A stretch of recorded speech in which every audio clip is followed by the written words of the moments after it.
اعوذ باللہ من الشیطان الرجیم۔ پناہ مانگتا ہوں میں اللہ کی شیطان مردود سے۔ بسم اللہ الرحمن الرحیم۔ شروع کرتا ہوں اللہ کے پاک نام سے جو بہت بڑا مہربان نہایت رحم والا ہے۔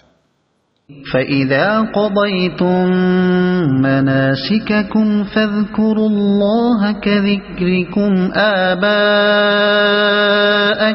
أَوْ أَشَدَّ ذِكْرًا فَمِنَ النَّاسِ مَن يَقُولُ رَبَّنَا آتِنَا فِي الدُّنْيَا وَمَا لَهُ فِي الْآخِرَةِ مِنْ خَلَاقٍ وَمِنْهُمْ مَنْ يَقُولُ رَبَّنَا آتِنَا فِي الدُّنْيَا حَسَنَةً وَفِي الْآخِرَةِ حَسَنَةً وَقِنَا عَذَابَ النَّارِ أُولَئِكَ لَهُمْ نَصِيبٌ مِّمَّا كَسَبُوا وَاللَّهُ سَرِيعُ الْحِسَابِ۔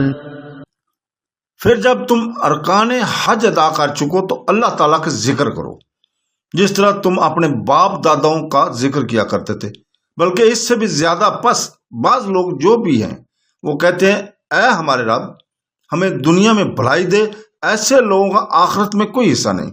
اور بعض لوگ جو بھی ہیں وہ کہتے ہیں اے ہمارے رب ہمیں دنیا میں نیکی دے اور آخرت میں بھی بھلائی عطا فرمایا اور ہمیں عذاب جہنم سے نجات دے۔ یہ وہ لوگ ہیں جن کے لیے ان کے اعمال کا حصہ ہے اور اللہ تعالیٰ جلد حساب لینے والا ہے۔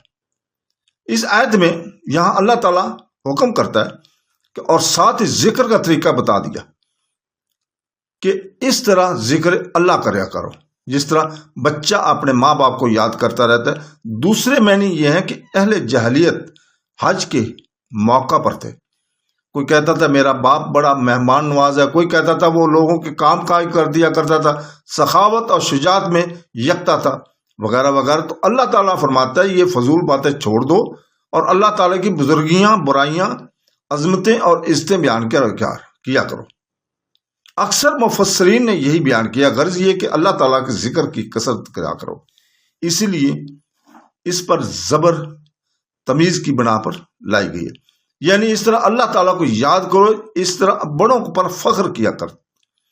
آؤ یہاں خبر کی مسیلس کی تحقیق یہ ہے کہ جیسے ان تمام مقامات میں لفظ ہرگز شک کے لیے نہیں ہے، بلکہ فجر انا کی تحقیق کے لیے، یعنی وہ ذکر اتنا ہی ہوا بلکہ اس سے بھی زیادہ۔ پھر ارشاد ہوتا ہے کہ ذکر اللہ بخشرت کر کے دعائیں مانگو، کیونکہ یہ موقع قبولیت کا ہے۔ ساتھ ہی ان لوگوں کی برائیاں بیان ہو رہی ہیں جو اللہ تعالیٰ سے سوال کرتے ہوئے صرف دنیا طلبی کرتے ہیں اور آخرت کی طرف نظریں نہیں اٹھاتے۔ فرمایا ان کا آخرت میں کوئی حصہ نہیں۔ حضرت ابن عباس رضی اللہ تعالیٰ کا بیان ہے کہ بعض اعرابی یہاں آ کر صرف یہی دعائیں مانگتے تھے کہ اے اللہ اس سال بارشیں اچھی برسا، غلے اچھے پیدا ہوں، اولادیں بکثریت ہوں وغیرہ، لیکن مومنوں کی دعائیں دونوں جہان کی بھلائیوں کے لیے ہوتی ہیں، اس لیے ان کی تعریفیں کی گئی۔ اس دعا میں تمام بھلائیاں دین اور دنیا کی جمع کر دیا، تمام برائیوں سے بچاؤ۔ اسی کے لیے دنیا کی بھلائی میں عافیت، راحت، آسانی، تندرستی، گھر بار، بیوی بچے اور روزی، علم، عمل، اچھی سواریاں، نوکر چاکر، لونڈی، غلام، عزت اور آبرو وغیرہ تمام چیزیں آ گئیں۔ اور آخرت کی بھلائی میں حساب کا آسان ہونا، گھبراہٹ سے نجات پانا ہے، اعمال کا دائیں ہاتھ میں ملنا، سرخ روح ہونا ہے اور عزت کے ساتھ جنت میں داخل ہونا، سب میں اس میں آئے گا۔ پھر اس کے بعد جہنم کے عذاب سے نجات چاہتا ہے۔ اس سے یہ مطلب ہے کہ ایسے اسباب اللہ تعالیٰ مہیا کر دے، مثلا حرام کاریوں سے اجتناب، گناہ اور بدیوں کا ترک وغیرہ۔ قاسم رحمۃ اللہ علیہ فرماتے ہیں جسے شکر گزار دل اور ذکر کرنے والی زبان اور صبر کرنے والا جسم مل گیا، اس سے دنیا اور آخرت کی بھلائی مل گئی اور عذاب سے نجات پا گیا۔ بخاری میں ہے کہ حضرت صلی اللہ علیہ وسلم اس دعا کو مکثرت پڑھا کرتے تھے۔ اس حدیث میں ربنا سے پہلے اللہم بھی ہے۔ حضرت قتادہ رحمۃ اللہ علیہ نے حضرت انس سے پوچھا کہ رسول پاک صلی اللہ علیہ وسلم زیادہ تر کس دعا کو پڑھتے تھے؟ تو آپ نے جواب میں بتایا کہ یہی دعا ہے۔ حضرت انس خود بھی جب کبھی دعا مانگتے تو اس دعا کو نہ چھوڑتے، چنانچہ حضرت ثابت رضی اللہ تعالیٰ سے ایک مرتبہ کہا گیا کہ حضرت آپ کے یہ بھائی چاہتے ہیں کہ آپ ان کے لیے دعا کریں، تو آپ نے یہی دعا اللہم ربنا اتنا آتنا فی الدنیا پڑھی۔ پھر کچھ دیر بیٹھنے اور بات چیت کرنے کے بعد جب وہ جانے لگے تو پھر دعا کی درخواست کی۔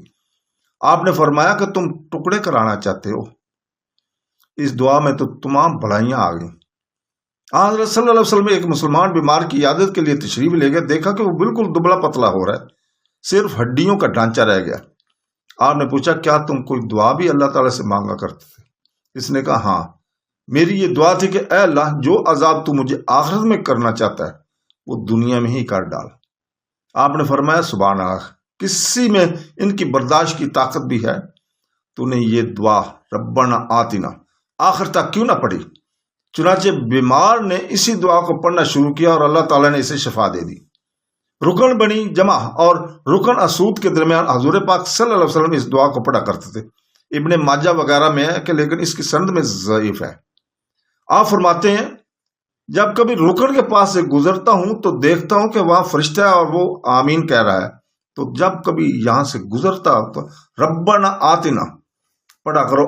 ابن مردودیہ میں ہے حضرت ابن عباس رضی اللہ تعالیٰ سے ایک شخص نے پوچھا کہ میں نے ایک قافلہ کے ساتھ ملازمت کر لی اس اجرت پر کہ وہ مجھے 7 سواری پر سوار کر لیں اور حج کے موقع پر وہ مجھے رخصت دیں کہ حج ادا کر لوں، اور اس کے علاوہ دوسرے اوقات میں ان کی خدمت میں لگا رہوں، تو فرمائیے کہ اس طرح میرا حج ہو جائے گا؟ آپ نے فرمایا ہاں بالکل، تو ان لوگوں میں سے ہے جن کے بارے میں فرمان ہے صدق اللہ